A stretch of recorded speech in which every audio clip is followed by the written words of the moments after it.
Құрметті әріптестер, құрметті достар, бізде сіздерге 2026 жылдың жыл басында жақсы жаңалық бар.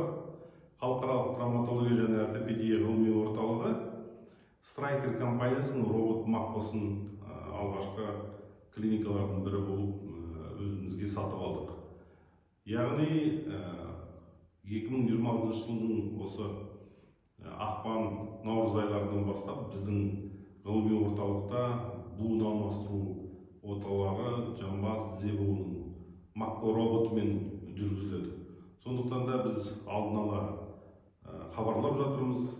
Егер де роботпен операция жасатамын десеңіз, ондайша төмендегі телефондарға хабарласып, алдын ала жазылып, бағасын біліп, бізге тексеріліп келіп жатып, сол операцияларға арқылы тізеңізге, не жамбасыңызға, бірден екі тізеге, немесе бірден екі жамбасқа жасайтын оталарды робот арқылы ем ала аласыз.